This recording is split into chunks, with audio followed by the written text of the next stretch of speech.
Good afternoon, everyone. My name is Darian Jones. I'm the Caregiver Education and Digital Specialist at CarePartners. We have another great guest for you. Karen Pettit, CarePartners Coordinator, is actually going to be joining us again. She joined us last week and gave us part one of the meaningful communication or meaningful questions you can ask to add meaning to a loved one's life who has memory issues. She's also going to be taking a spiritual twist with it, so just grab your coffees and come chat with us. Hi, Karen. How are you doing this morning?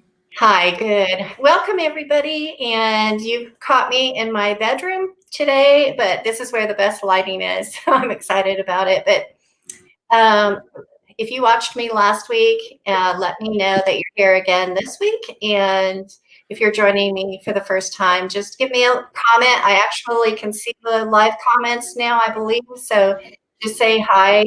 And this shouldn't take long. So like Darian said, grab your coffee or just relax with me. Just like you're having me over or I'm having you over today, we're going to talk a little bit about conversations with our loved ones. Here we are isolated, and a lot of you are older and you're isolated with your loved one by yourself in your home, and your loved one has memory loss or dementia, other forms of dementia, Alzheimer's, and you may be climbing the walls right now. You may be looking for just a way to start fresh today, and your loved one may be napping a lot.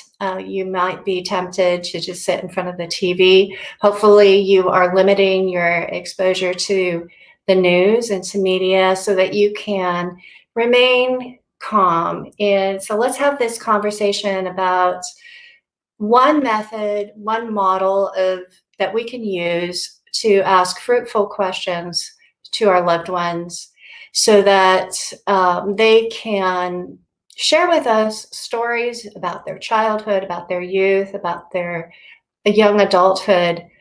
And we can reflect back what they're telling us and reframe and help them to have a better understanding of their life. Why are we doing this?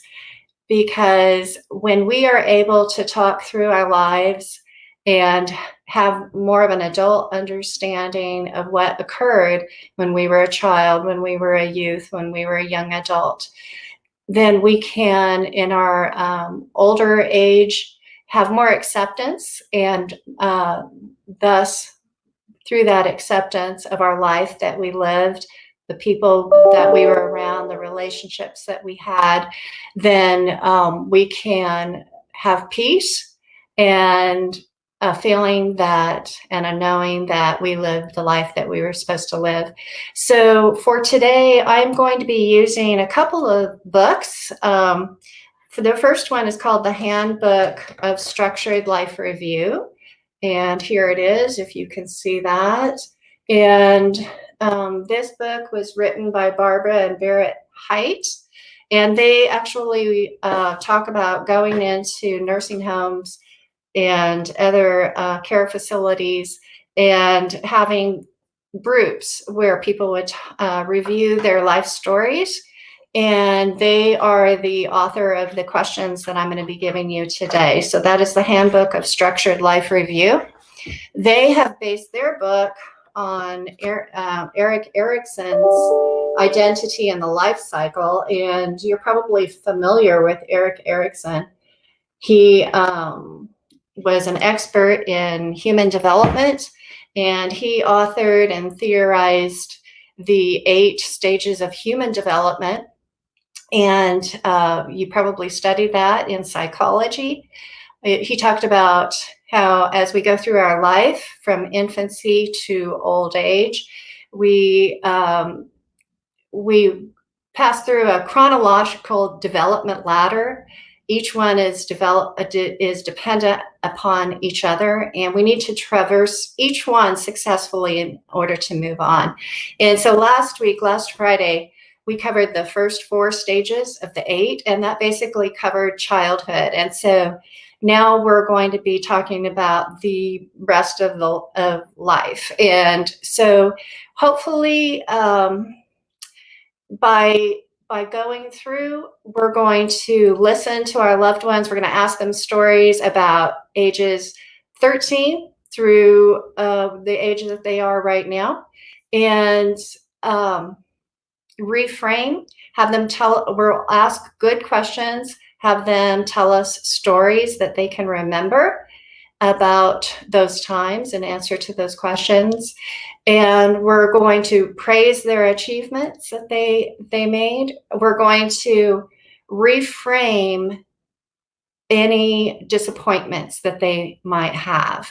So as I explained last week, a child experiences something negative in their lives, and they're going to interpret that experience through their childhood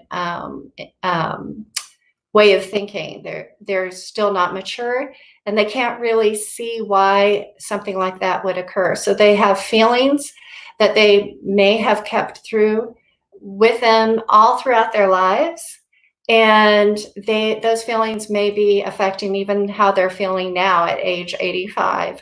So when we reframe for them, when we say, hey,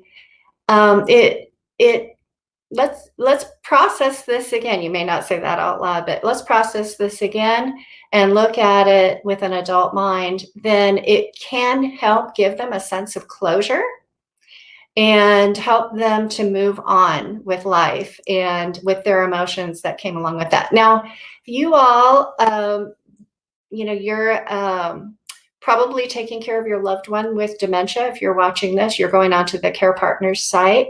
And again, I'm a CarePartners Coordinator and a hospital chaplain here in Waco, Texas.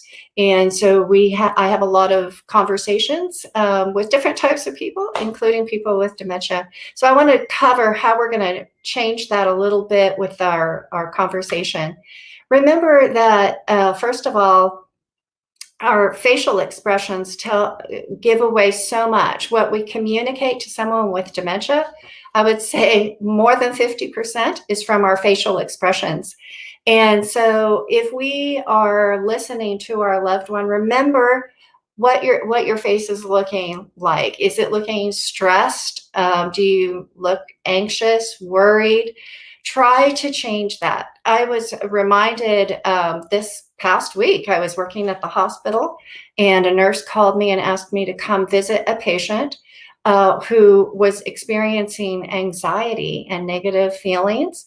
And because of the way we're protecting ourselves now, I had a mask on, and I had been wearing a mask all day.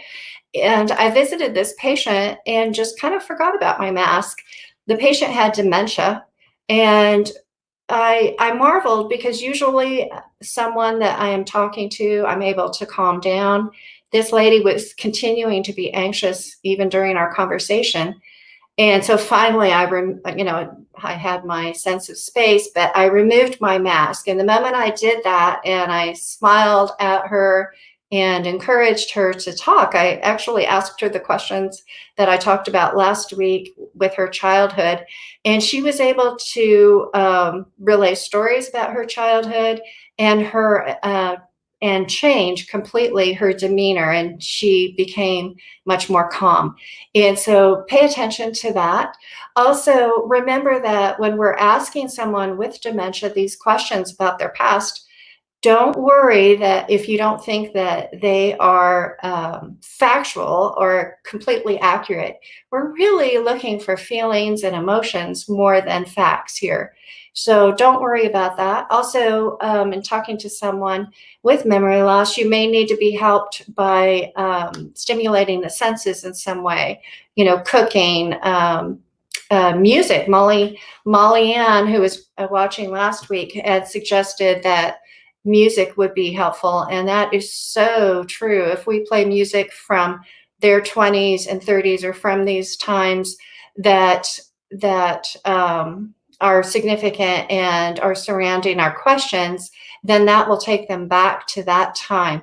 And so going back to my patient in the hospital, we actually on Pandora, we played some music for her, which she enjoyed. So just remember that in this process, you are the listener, and this is not for your benefit, but for your loved one's benefit. And so remember that you're doing it for them. You're not doing it to take a family history. You're doing it so that they can reprocess those feelings. So let's get into the questions, because I want to do that.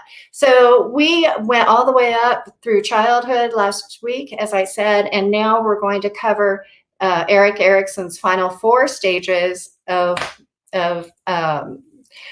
maturity and human development. So the next stage that we're talking about is a stage 5, which is ages 13 through 21.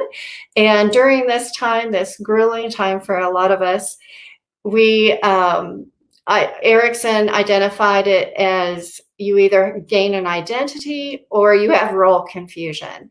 And so some questions, when we're going through being a teenager, we're trying to figure out who we are. What we're doing, according to Erikson, is taking all of that which we brought with us from childhood and confidence or lack of, and using it as a teenager to try to figure out if we're fitting in. And our main questions are, how are others seeing me? And how do I see myself? And are these congruent?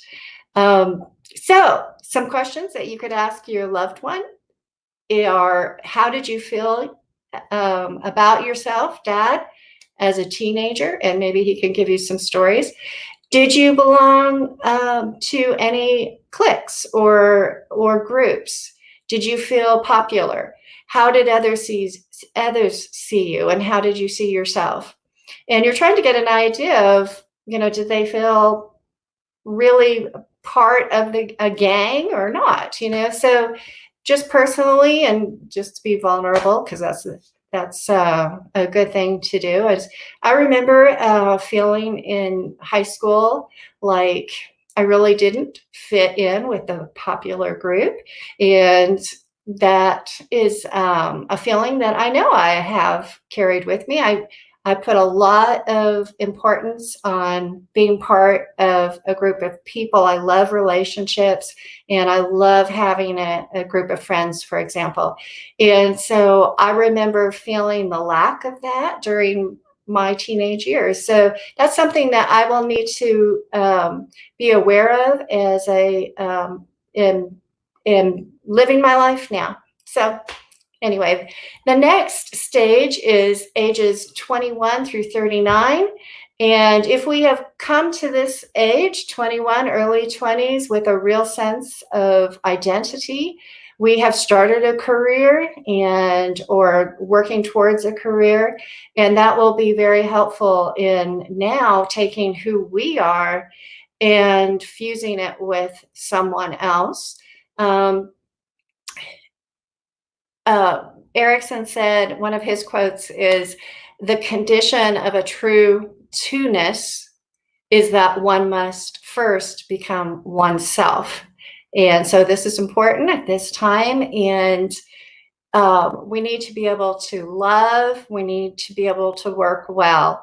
And that goes together during our 20s and our 30s. And so some good questions to ask our loved one. Do you remember your first attraction to another person? How did you feel about your sexual identity? Do you think of yourself as responsible? Just tell me about your life in your 20s and 30s. And let's listen. Did they have a real sense of who they were individually, and then they were able to share this with someone else? During this time, people like to talk a lot about their exploration of themselves, where they're going, what their life's mission is, and that is totally natural. We need to do this. We do it with ourselves. And then once we have a partner in life, we're able to discuss all of those things with our partner and use them as a sounding board. And that's healthy. All right, the third or seventh stage, according to Erickson, his theory is ages 40 through 65, and that is generativity versus stagnation. Generativity just is talking about our interest as adults in establishing and guiding the next generation. And so we have either had children and we have raised them and we are guiding them, and a part of ourselves lives on through them. Or if we have not had children, hopefully we've had something else to give all of our focus to.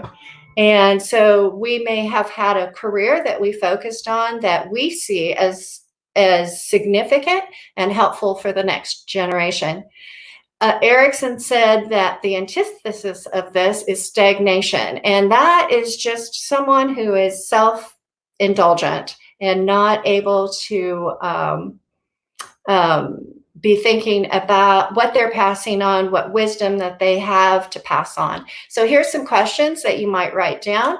Do you think that you help the next generation? And what piece of wisdom would you hand down? So 2 questions.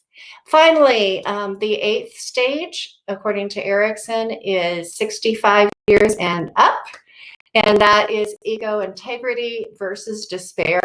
And we all want to have integrity. That's where we have accepted our life as it was lived and accepted the relationships that have been in our life. So this doesn't mean that everything was good, that we did everything well, that we did everything right. It's even including the mistakes that we made and our failures, but we are able to accept them maturely and move on and learn from them, versus despair. And despair is a feeling that life is way too short. We want to go back and redo it, and we want to do it over right this time. And oftentimes people become very negative toward themselves and others if they're experiencing despair.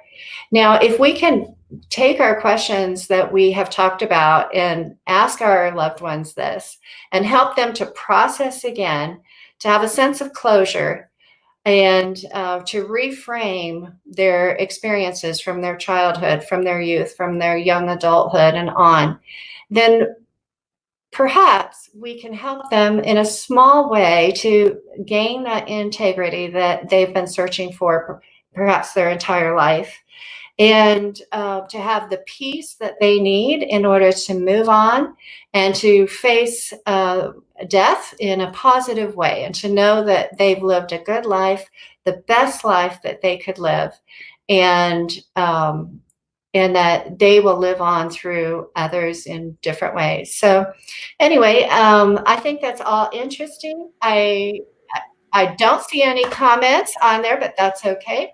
If you watch this later, you can always email me with your questions or comments. We'll talk about them next week. That's kpettit@carepartnerstexas.org. And next week, meet me again Friday at 12:30 Central. And we're going to be framing some questions based on our spiritual remembrances and what's important to us spiritually. So I look forward to that. And I thank you for just being with me today. Thank you so much, Karen. One of the things that I really like that you said is that it's more about the feeling than the fact. Right. In that connection, it's something that all of us crave, which I think is why finding ways to communicate with those that we love is so important, even if that communication looks a bit different than what we think it should. So all of your advice, I loved all of your advice. Thank you so much for being here today. Yeah, one person actually asked me, do you really think that people remember way back to their infancy and young childhood? And in answer to that, I would say that it doesn't matter if you remember concrete memories. It's more about the feelings and the emotions. And what we can do is even take the feelings and emotions that we may be feeling today, and then have someone ask them to go back in time, and, oh, are you feeling anxious today, Dad? And have them go back in time and relay other times that they felt that same way. And you can go back further and further and work on them one at a time, reframing, reprocessing over again, and helping your loved one to have closure with that. Thank you so much, Karen. Welcome. And as you said, you'll be back next week, Friday at 12:30 p.m. for some more caregiving chat and other meaningful questions with a spiritual twist.